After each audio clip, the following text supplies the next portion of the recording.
Bismillahirrahmanirrahim. Assalamualaikum warahmatullahi wabarakatuh dan salam sejahtera kepada seluruh rakyat Malaysia yang dikasihi sekalian. Seperti biasa, saya akan memulakan dengan Task Force Operasi Pematuhan dari segi tindakan yang dilaksanakan oleh PDRM. Task Force Operasi Pematuhan telah membuat 62,656 pemeriksaan semalam bagi memantau dan menguatkuasakan pematuhan SOP PKPB di seluruh negara. Sebanyak 4,476 pasaraya, 5,187 restoran dan 1,474 kilang serta 3,100 bank telah diperiksa. Pemeriksaan juga telah dibuat di 1,210 terminal pengangkutan darat, 180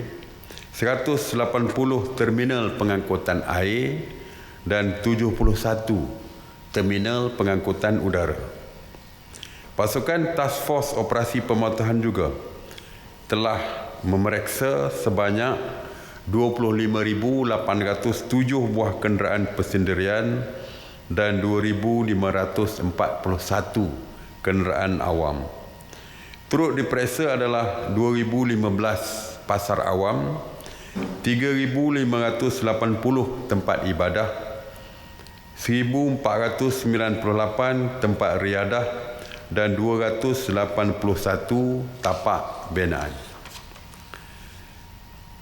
Sebanyak 3,336 pasukan pematuhan telah membuat pemantauan dan melibatkan seramai 17,811 anggota. Dan turut menyertai pasukan pematuhan semalam adalah anggota daripada Kementerian Perdagangan Antarabangsa dan Industri ataupun MITI bersama dengan Jabatan Bomba dan Penyelamat Malaysia. Seperti yang saya sebutkan, bahawa tindakan undang-undang telah mula diambil oleh pihak PDRM. Oleh itu, semalam PDRM telah menahan seramai 10 individu di atas kesalahan melanggar SOP ini. Pihak berkuasa akan terus mengambil tindakan undang-undang terhadap mana-mana individu yang tidak mematuhi SOP yang disediakan. Justru itu, saya perlu mengingatkan supaya setiap rakyat supaya mematuhi setiap peraturan dan SOP yang telah pun ditetapkan oleh pihak kerajaan. Mengenai berita palsu, kerajaan memandang serius kepada penularan berita palsu yang masih berleluasa sehingga kini.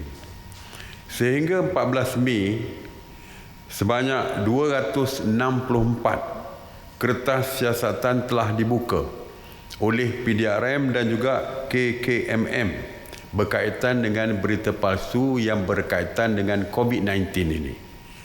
Daripada jumlah tersebut, sebanyak 177 masih di dalam siasatan, manakala 30 kes telah pun didakwa di mahkamah. 11 diberikan notis amaran dan 18 telah mengaku salah. Oleh itu, saya menyeru kepada orang ramai supaya berhati-hati sebelum menyebarkan sebarang kandungan yang diragui kesahihannya. Dan orang ramai boleh menyemak kesahihan berita melalui portal sebenarnya.my. Dan saya nak ingatkan sekali lagi, jika tidak pasti, jangan kongsi. Pihak PDRM dan SKMM tidak akan berkompromi dengan penyebaran berita palsu ini dan akan mengambil tindakan tegas kepada penyebar berita palsu. Mengenai op sanitasi awam, di bawah kawal selia KPKT sejak 30 Mac 2020 telah melakukan sebanyak 6,192 operasi sanitasi, termasuk di 79 zon kuning dan merah. Sebanyak 9,844 premis kerajaan, premis perniagaan dan kawasan awam telah disanitasi. Sebanyak 3,299 bangunan kerajaan, 2,150 tempat awam, 2,502 pusat perniagaan, 1,550 kawasan perumahan termasuk PPR dan 343 pasaraya telah disanitasi. Semalam, sebanyak 114 operasi sanitasi yang meliputi 37 zon merah dan kuning di 12 negeri, termasuk 37 operasi di Johor, 16 operasi di Sabah dan 14 operasi di Sarawak. Mengenai pengurusan pusat kuarantin, sehingga jam 8 pagi 14 Mei, sebanyak 231 pusat kuarantin telah beroperasi berbanding 229 pada hari sebelumnya, yang mana 14,496 individu sedang menjalani proses kuarantin wajib. Semalam, seramai 416 rakyat Malaysia telah pulang ke tanah air dan telah dikuarantin secara wajib. Seramai 33,807 rakyat Malaysia yang pulang dari luar negara telah pun menjalani kuarantin wajib sejak 3 April 2020 dan sehingga hari ini seramai 26,121 individu telah pun selesai menjalani tempoh kuarantin wajib dan dibenarkan pulang. Seperti yang saya umumkan mengenai dasar kuarantin wajib ini. Dasar kuarantin wajib kita ialah untuk warga negara Malaysia. Mereka yang pulang dari luar negara dan dikuarantin wajib, kos akan ditanggung oleh kerajaan, iaitu untuk warga negara Malaysia saja. Walaupun terdapat pasangan dari warga negara Malaysia, sama ada isteri ataupun anak yang berstatus pemastautin tetap ataupun PR, permanent resident, dan juga pemegang pas lawatan sosial jangka panjang yang balik mengikut suami atau isteri di kuarantin wajib, dan mereka ini mesti menanggung kos hotel ditanggung. Mereka mesti menanggung sendiri. Mereka mesti menanggung sendiri kos hotel.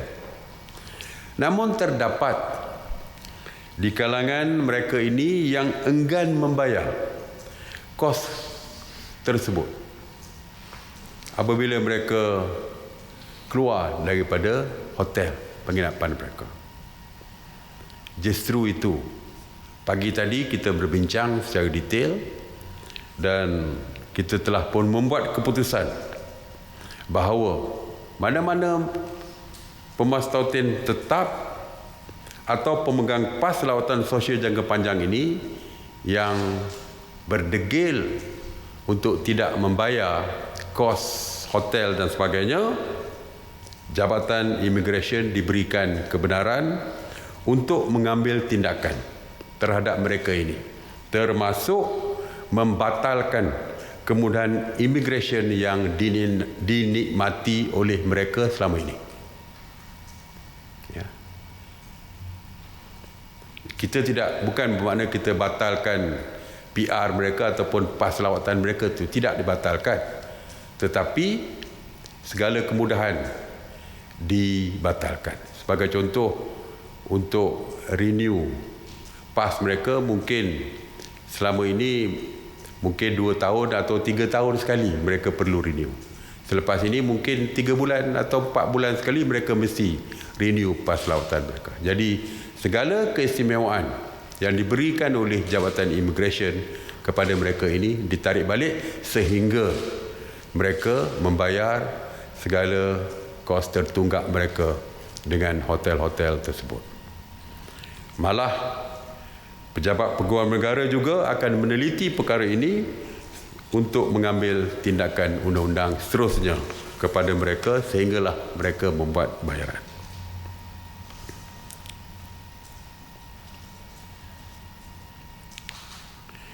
Seperti yang diumumkan oleh Yang Amat Berhormat Perdana Menteri dan ditanya juga 2 kali dah saya ditanya, iaitu tentang kedudukan suami isteri yang tinggal berjauhan. Ini weekend husband atau weekend wife ni.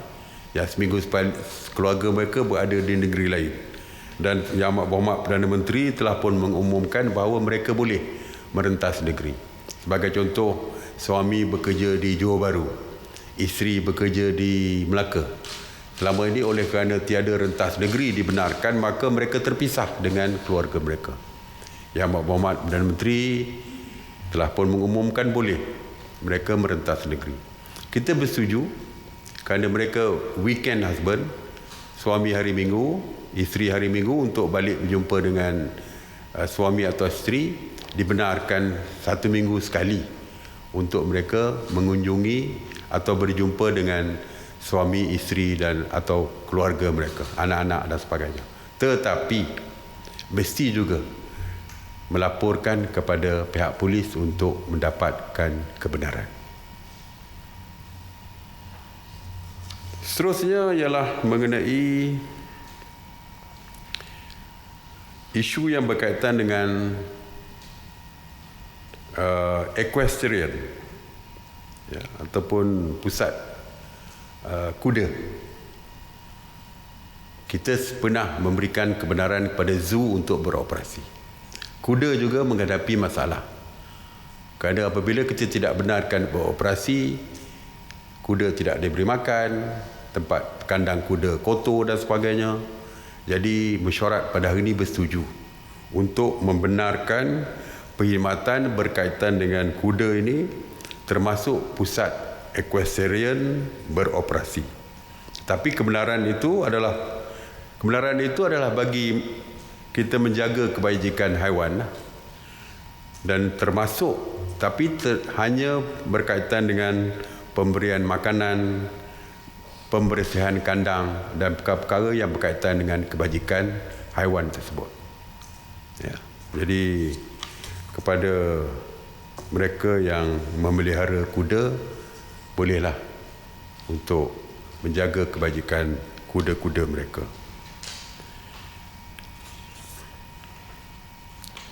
Saya ingin memberikan sedikit makluman mengenai pemeriksaan tapak bangunan, tapak binaan.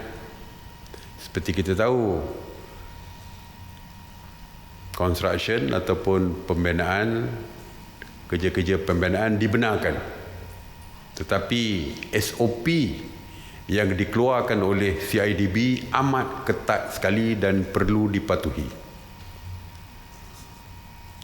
CIDB ataupun Lembaga Pembangunan Industri Pembinaan telah melaporkan sebanyak 191 tapak binaan telah diperiksa semalam. Hasil pemeriksaan telah mendapati 28 tapak binaan mematuhi SOP. Manakala terdapat 8 tapak binaan yang tidak mematuhi SOP. 155 tapak binaan didapati tidak beroperasi semalam. Dari segi jumlah kumulatif, tapak binaan yang telah diperiksa adalah sebanyak 3,735, yang mana 344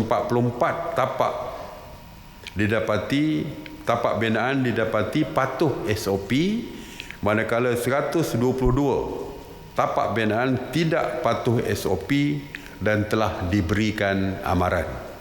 Manakala 4 binaan telah diarahkan tutup atas kesalahan melanggar SOP.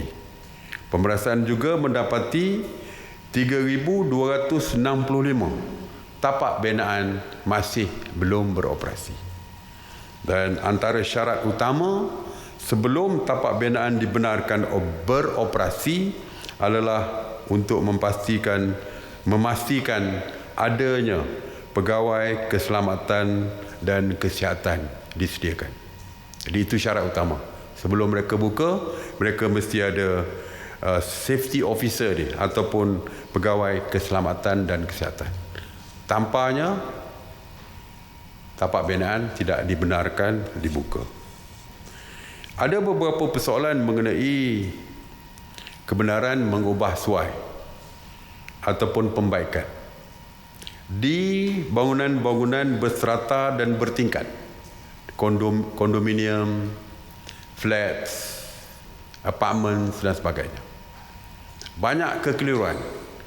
Banyak kawasan-kawasan seperti itu tidak membenarkan pembaikan ataupun pengubahsuaian, renovation dan sebagainya. Sedangkan kita dah putuskan boleh.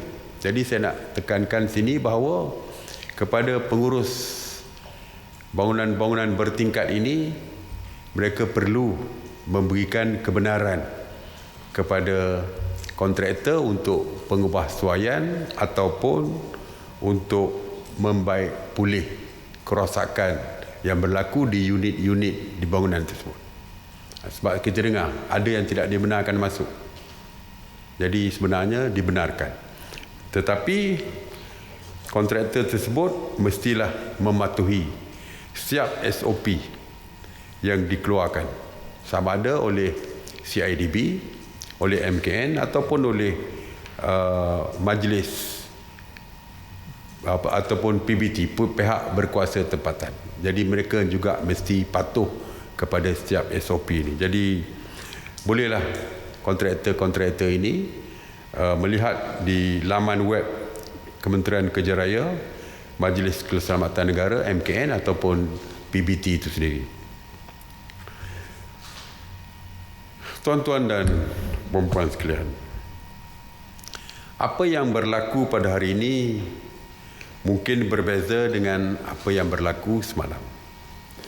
Dan setiap keputusan yang dibuat oleh kerajaan adalah bergantung kepada situasi semasa dan data yang diperolehi oleh kerajaan. Kalau kita lihat banyak negara di dunia seperti Jerman, Korea Selatan, China dan sebagainya yang membuka negara mereka, tetapi apabila sesuatu situasi berlaku menyebabkan mereka perlu menutupnya semula, akhirnya mereka menutupnya semula.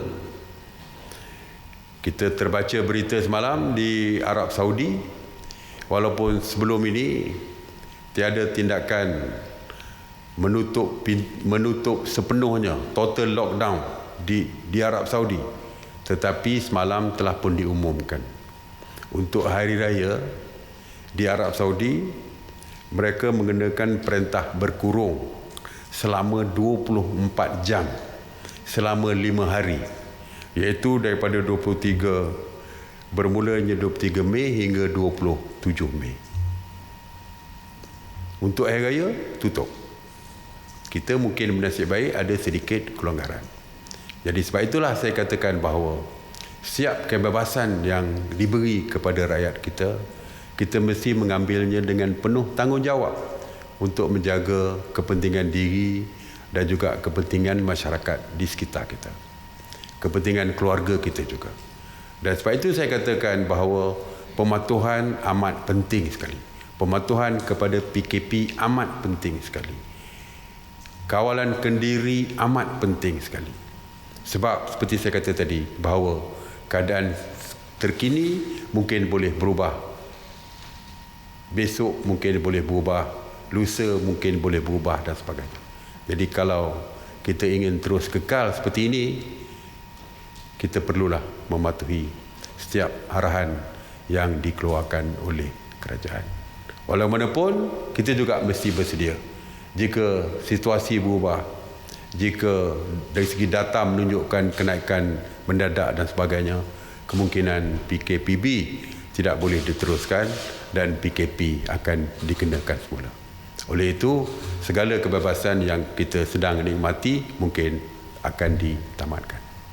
Jadi, tepuk dada, tanya selera. Keputusan adalah di tangan tuan-tuan dan puan-puan sekalian. Terima kasih. Sebelum saya mengakhiri, seperti biasa, seruan saya terus kekal di rumah bagi terus kekal selamat. Stay home, stay safe. Saya buka kepada soalan. Assalamualaikum, selamat petang Tok Seri. Salah saya, terdapat keluhan dari pemilik dan juga penyewa kondominium dan apartmen yang tidak dibenarkan masuk ke kediaman mereka sendiri oleh pihak pengurusan kondominium dan apartmen setelah pulang dari kampung halaman. Apakah komen Datuk Seri? Itu bukan arahan daripada kerajaan. Itu arahan mereka ambil tindakan sendiri. Jadi saya harap mereka tidak mengambil tindakan sendiri. Setiap SOP ataupun arahan mestilah berdasarkan kepada arahan yang dikeluarkan oleh kerajaan. Saya tahu ada yang dibenarkan balik daripada kampung ke Kuala Lumpur. Sewaktu 4 hari yang kita benarkan tersebut, ramai yang balik tak boleh masuk ke kondo masing-masing ataupun apartmen masing-masing kerana ditegah, dan mereka terpaksa pula menyewa tempat lain untuk menanti kebenaran untuk mereka pulang ke kediaman masing-masing. Jadi saya harap manajemen ataupun pengurusan kondo ataupun apartmen dan sebagainya supaya membuka dan memberikan kebenaran kepada penduduk ataupun penyewa di bangunan-bangunan kondo ataupun di apartmen tu untuk pulang ke rumah masing-masing. Jangan sekat lagi. Okey?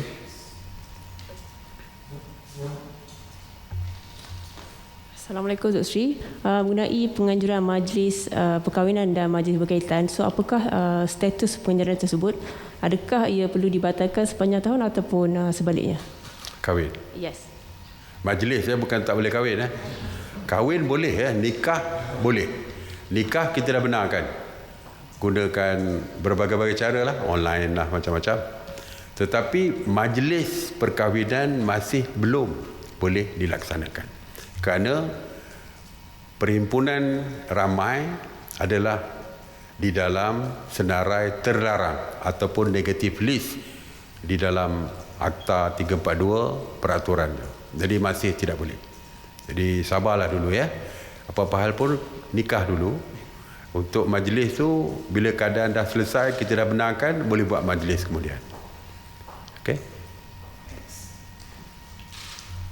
Assalamualaikum Tok Sri, Farhan daripada Bernama.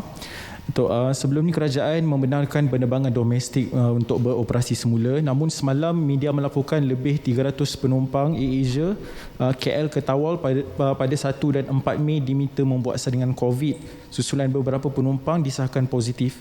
Ini merupakan kes COVID perentas negeri ke Sabah. Melihat situasi ini, adakah kerajaan akan meneliti semula SOP penerbangan domestik atau mungkin ada tindakan yang lain sedang dirangka? Sebab kita takut akan ada lagi kes-kes rentas negeri selepas ini. Terima kasih. Dari segi penerbangan, kita ada 2 SOP yang berbeza.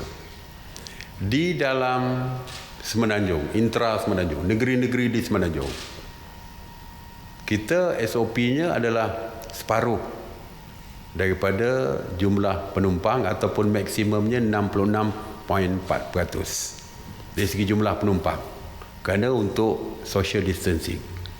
Tetapi bagi penerbangan ke Sarawak terutamanya, Sabah ataupun penerbangan dari luar datang masuk ke negara kita, walaupun kita benarkan full capacity ataupun sepenuhnya, bukan separuh, kerana mereka akan dikuarantin secara wajib apabila sampai.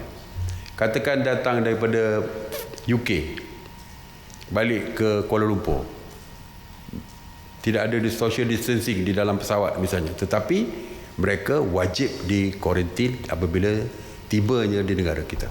Begitu juga dengan ke Sarawak.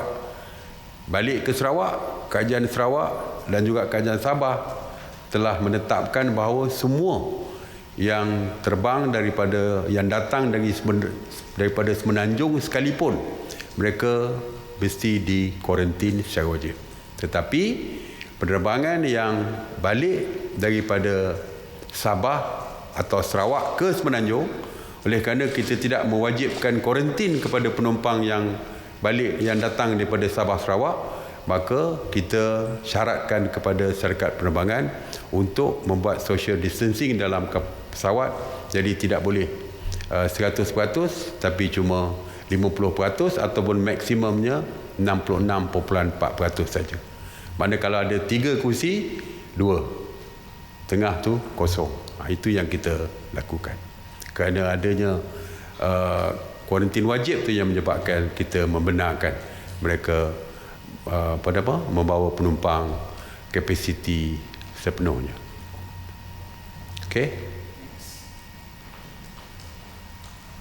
Datuk Seri Indi Reza RTM, sekarang ini masih ada lagi pelajar-pelajar universiti yang belum lagi pulang ke kampung halaman ataupun rumah masing-masing. Adakah yang masih tinggal di universiti itu pergerakan mereka akan di-hold seketika?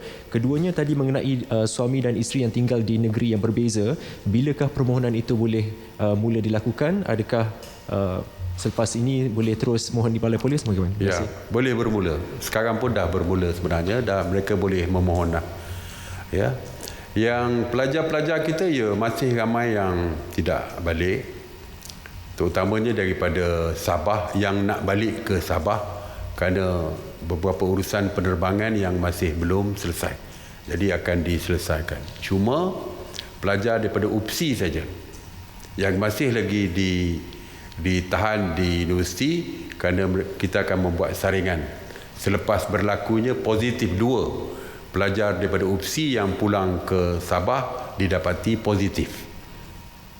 Sedangkan kita dulu merasakan bahawa setelah mereka bersama berada di dalam kawasan universiti tak keluar ke mana-mana dalam tempoh lebih daripada sebulan, tentu sajalah kita menganggap tidak ada lagi, kerana dari segi tempoh inkubasi pun telah pun selesai 2 kali. Sepatutnya tempoh inkubasi ataupun incubation period 2 minggu. Kalau 2 bulan maknanya dah 2 kali tempoh. Tapi ada lagi yang tiba-tiba didapati positif. Jadi di UPSI kita stop dulu sementara waktu untuk kita buat saringan dulu sebelum dibenarkan pulang satu hari nanti. Tapi kalau yang Sarawak, Sabah, kerana adanya kuarantin wajib di Sarawak misalnya, jadi kita boleh benarkan. Silakan. Assalamualaikum Datuk Seri. Saya Zaidi daripada Bernama. Datuk Seri, ada beberapa soalan Datuk Seri mewakili suara rakyat Malaysia. Yang pertama Datuk Seri, semalam tular di media sosial terdapat bahawa gedung pakaian di Kelantan sana ambil kesempatan dengan memaksa orang awam membeli penutup mulut dan hidung dengan harga yang tinggi, iaitu 5 keping untuk RM10 sebelum mereka dibenarkan masuk. RM2 sekeping. RM2 sekeping. So, apakah tindakan dan pendirian kerajaan tentang perkara ini? Okey. Yang kedua, dipahamkan ada bapa kepada seorang pelatih prajurit muda TLDM di KD Sultan Ismail, Pengerang, Johor, yang patutnya tamat latihan 18 April lepas. Tapi sebabkan COVID, jadi dia tak dapat adakan majlis tersebutlah, tamat latihan.